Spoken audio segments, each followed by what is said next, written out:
watching Left, Right and Centre. I'm Nidhi Razdan. On the show this Monday night, the big story today, major embarrassment for BCCI Chief N Srinivasan. A Supreme Court panel has said his son-in-law Gurunath Meiyappan was not just a cricket enthusiast, but a team official of the Chennai Super Kings against whom betting charges have been proved. Should the Chennai Super Kings be thrown out of the IPL, and has Mr Srinivasan's position as BCCI chief become untenable? We'll also be joined live from London shortly by former IPL Commissioner Lalit Modi on this latest in the IPL match fixing and betting saga.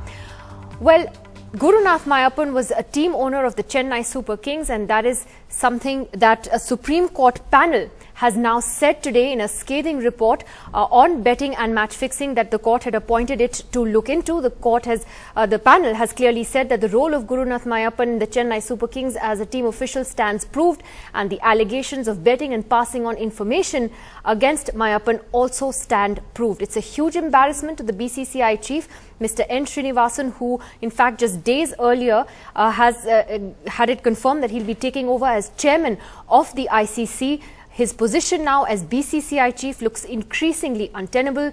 Our sports desk brings you the latest.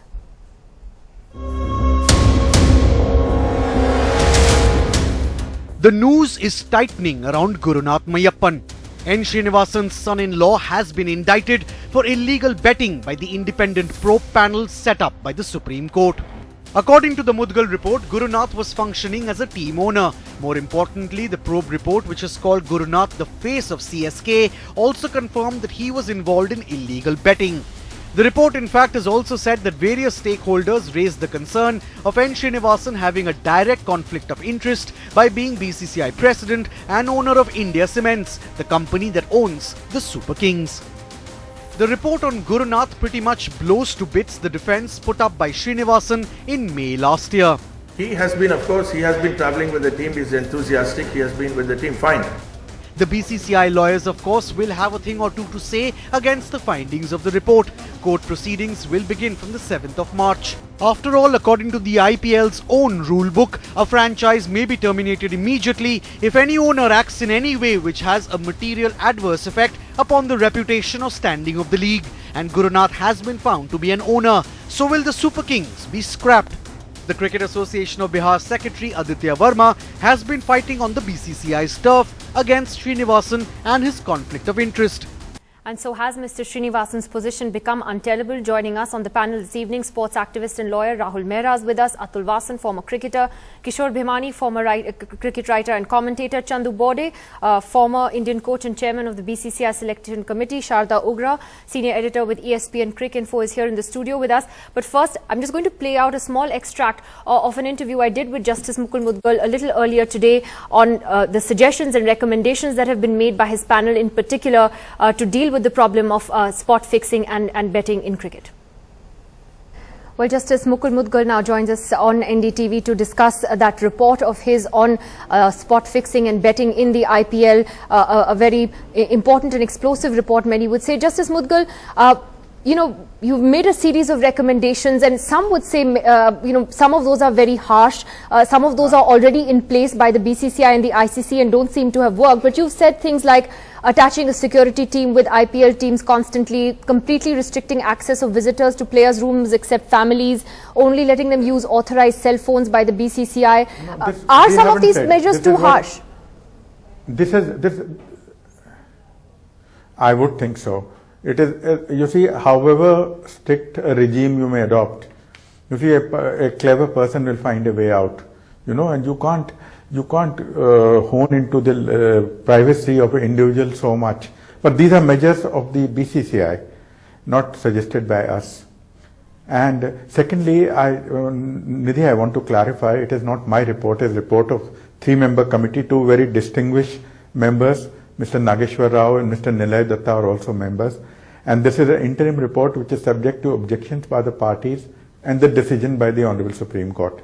So please keep that in mind. But sir, as you said, many of these, as we also pointed out, recommendations are already there by the BCCI and the ICC as well. Clearly, they don't seem to have worked. They haven't really acted as a deterrent, and you keep seeing incidents of match fixing and betting cropping up in the game from time to time. So then, what is the deterrent in that case? No, deterrent would be there's a sporting fraud bill which is already before the cabinet, and all stakeholders' objections have been received by the Government of India. If that is passed into an act, it would have a punishment of 5 years imprisonment and fine which could go up to 5 times the amount bet. I think that would be a deterrent, and that's a bill if which is made into an act would be a severe deterrent to anybody. You've also said, sir, that the BCCI needs to be more proactive, and particularly on the issue of punishment when somebody is caught and if there's any wrongdoing. Are you saying that then is the key to preventing these incidents from happening in the future? But in the past also players have been banned for life. That has not helped either.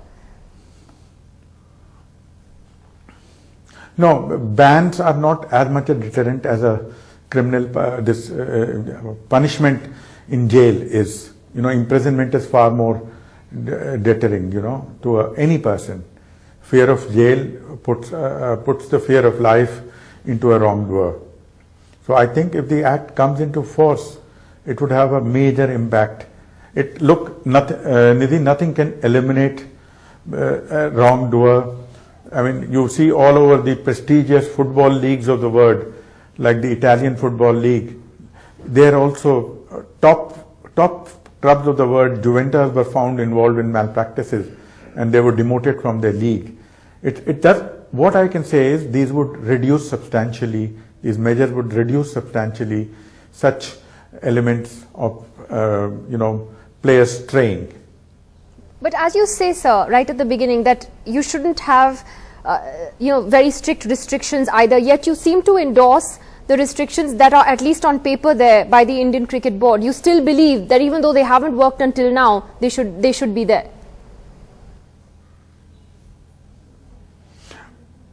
I would say preliminary training, the impact of interacting with iconic players whom everybody worships and who have integrity beyond doubt would be much better measure, which would help. And I think the BCCI should accept such a recommendation. We had interacted with these players, and they all seemed quite willing and able to do such a thing, like interacting with players before in the beginning of a season with new players. I think I would like to hope that at least that measure recommendation is accepted. So you've also said on Gurunath Meiyappan in specifically that he was clearly a team official. And my question is that if the face of a team or if a team official is indulging in such an activity, what should then happen to the Chennai Super Kings? Should that team then be disqualified? No, Nidhi, this question we have left the issue of punishment, and it was not referred to us. We had to give a fact finding. What the punishment should be would be decided by the Honorable Supreme Court, or who should impose the punishment would also be decided by the Supreme Court. So I wouldn't like to hazard a guess on that. But the extent of Mr. Meiyappan's, Gurunath Meiyappan's wrongdoing is betting, sir. You're saying that the extent of his wrongdoing is betting and passing on information. Was this insider information? Betting. Betting, largely betting. No, we haven't found. You see, information is really which anybody else can pass on, also the pitch conditions and all that. So we have said he did pass on information. We can't say he passed on inside information. That will be going beyond the facts which we found. Do you also believe that Mr. N Srinivasan's position has become untenable? Well, that's not for me to say. I wouldn't like to say anything about that. That was Justice Mudgal speaking to me earlier today. Let me throw the first question to Sharda. Then Sharda, then the big takeaway from this is what the report says on Gurunath Meiyappan. Does this mean that Mr. Srinivasan is going to dig his heels in, you think, as he has done in the past? Do you think he's going to fight this, or that his position has genuinely become untenable now? His position has been untenable for a long time, for a very long time. I don't think that bothers him at all. I think he is going to dig his heels in, and he's going to try and find ways around it, sort of legal maneuvers as to legal language and so on.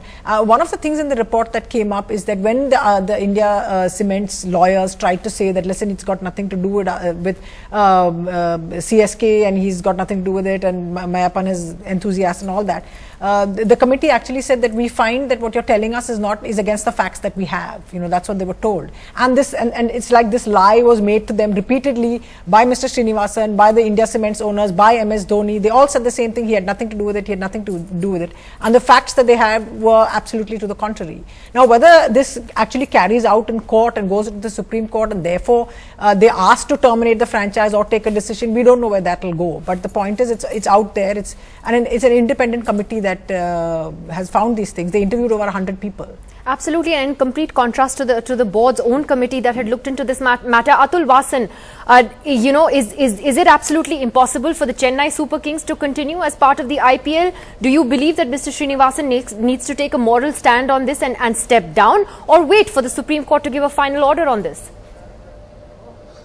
I think the matter is sub judice, and you know, one thing I'm glad that the IPL auction is going ahead and the players will not suffer. But you know, hindsight is such a lovely thing, and I'm sure Mr. Srinivasan must be regretting when he tried to cover up or tried to defend or tried to distance himself from Meiyappan, and that statement that he was an enthusiast must be haunting him now, because if he would have come out that time, and I've got belief, I feel that the guy actually believes that he has not done something wrong personally. You know, he is guilty by association. And if you go by that yardstick, his brother is being made the IOA chairman yesterday, and then he should be removed as well. So how far are we going to go? But the issue remains that there are problems, and you know, it became accentuated because their own committee found somebody not guilty, and now the Supreme Court has found, the apex body has found guilty. So it all looks very bad on cricket and the system we are in. So bad days for cricket. But I just hope that maybe after a month or so. You're saying guilty by association, but it's a very close association. Because, you know, there's a huge conflict of interest because in this.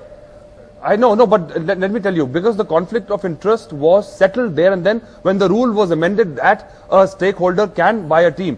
Once that is done by the association which owns the product, it's done and dusted. Now we can't go retrospective and blame that conflict of interest. The issue is, was he part of match fixing or betting himself personally? His team was, and if one guy from the team has done something illegal. Okay. No, just let me finish.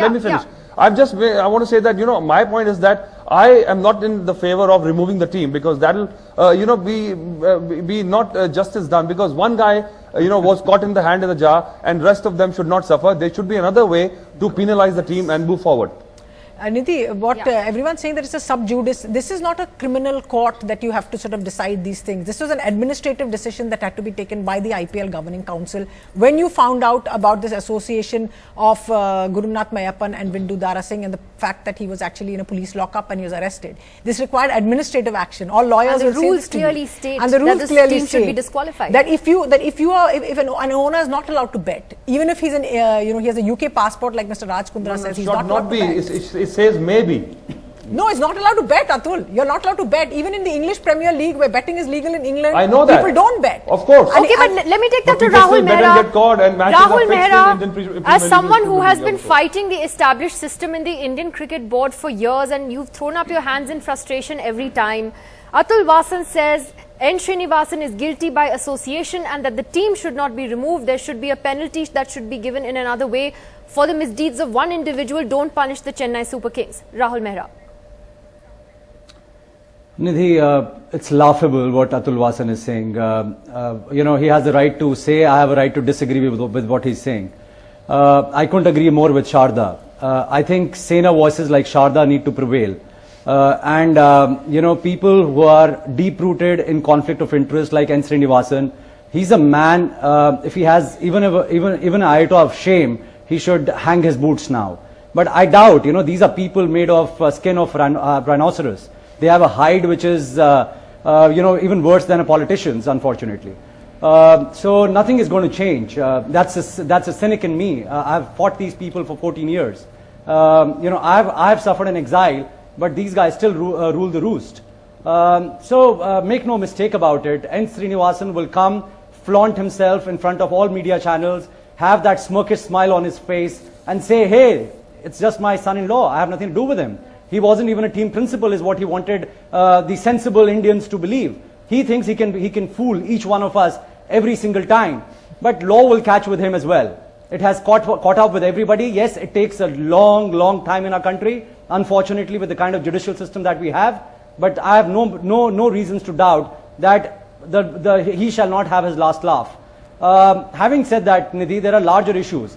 Who was Meiyappan before his father-in-law brought him to the stage, not only in India but to the world stage? Who was Meiyappan before he was made, hand-picked and planted by his father-in-law as the team owner and the team principal of CSK? I've heard, and we have been on many discussions together with Rahul. You know, I would not dwell in self-pity the way he is, that we have been doing this, still nothing happens. You know, who am I to judge? I cannot, compare morality and ethics of a person against somebody. Everybody sees differently. But my point is because he has, manipulated, you can say, maneuvered, worked the system to his benefit. He's worked. If he can manage the board, he has done it. If he can manage the states, he has done it. So if something illegal he has done, eventually he will be caught. And, until he believes that he has not done something, we can't just, here sit and do conjecture all day long, So the point is, where do we go from here? Which is the law, Atul Vasan, under which BCCI can be hauled up? Is there any law in this country? They get the supreme autonomy. So what is the accountability? Exactly. Players like you should not be on the begging ball of BCCI, but you should fight the system. I'm so sorry. Players like you should be fighting the system. So eventually public opinion will make sure the system will change. No, I'm not saying that this is what is happening is right. I am saying because of the media focus, because of all the noise, the system will change, and I think it's about time they will wake up. Stand up for the people of India. Don't defend an untenable come on, have the guts. We're not at war with China. Relax, Rahul. We're not fighting a war with China or Pakistan. It's not a matter of life and death. It is a passionate. The things are in progress. People will change. The system will change. It might be a very laughable, passe thing for you. It is not for me. Kishore Bhimani, do you believe it is at all possible for Gurunath Meiyappan to do what he did without the knowledge of his father-in-law? Is he guilty by association, or is there just too much conflict of interest here? No, this guilt by association is something I don't agree with one bit. Let me tell you one thing. The first aspect of Srinivasan's guilt is misleading the cricketing public, is misleading the judicial system, it's misleading the IPL, telling lies that Gurunath Meiyappan had nothing to do with ownership. He is virtually an owner.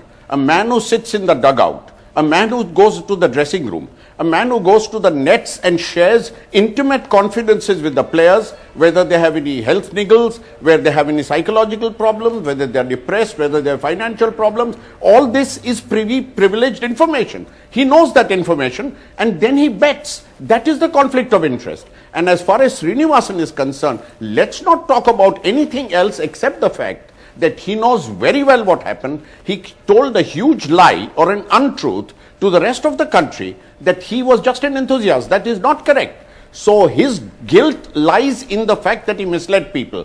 In a year or in a month where we have seen the International Olympic Committee penalize Suresh Kalmadi, Lalit Bhanot and Ajay Chautala, we have to understand that the international authorities like the ICC have to take cognizance of what is a tainted person and therefore leave him out. And today when it comes to a question, Nidhi, of shutting down the franchise, why shut it down? Put it on the block and sell it. There are lots of buyers in this country who are necessarily better, not necessarily as bad as this lot.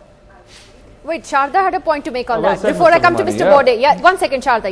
Yeah, no, I completely agree with what Mr. Bhimani is saying about the fact that, that we've had this discussion before about Gurunath Meiyappan and ownership and so on. And the point is now it's been proved by an independent body appointed by the Supreme Court. That has to mean something. And what Atul was saying, that it's legality and this and that. And what happens about ethics? It's almost like ethics. What is ethical? There's a complete. There is no ethics in this whole situation, Atul. There has been no ethics displayed by anybody there is around in the IPL. We are hoping but the point that this person will eventually wake up with a big moral value tomorrow and accept it. He's not going to do that. He's not the kind of person. So there's no. Mr. Chandu Bode, let me get Mr. Bode in. Mr. Bode, we have a situation here today where Mr. Srinivasan goes on to become the most powerful man in world cricket, taking over as the ICC chairman later this year. Is that a position that he should hold? Should he be BCCI chief any longer? Do you believe that this is a question of morality and ethics that he needs to step aside? Well, that decision lies with him. And frankly saying, I've been listening to the discussion, and who are we to judge? Because the matter is with the court, and the court has will take the necessary steps. I personally feel the judgment is, once the judgment comes out, then only the decision can be taken. Since whatever all these people who are sitting there and discussing about he should be thrown out or not, or that kind of thing, I personally feel that this is the committee, they have suggested certain things. I'm sure the honorable judge, Supreme Court judge will take right decisions, and once the decisions come out, so then I think Mr. Srinivasan will take his own decision. But Mr. Bode, doesn't, as Sharda was saying, the fact that an independent committee appointed by the Supreme Court has these findings today, shouldn't that mean something? You know, does one have to wait for legalities or take an ethical stand on this? See, unless the decision comes out, how can we take a decision saying that he should retire? It is morally, it is up to him, Mr. Srinivasan. He should do it. Not at all. It is up to, the ball is in his court after the decision is taken. Yes, Rahul, yes. So therefore, I think we should not be a judgment. I mean, we should not be judges.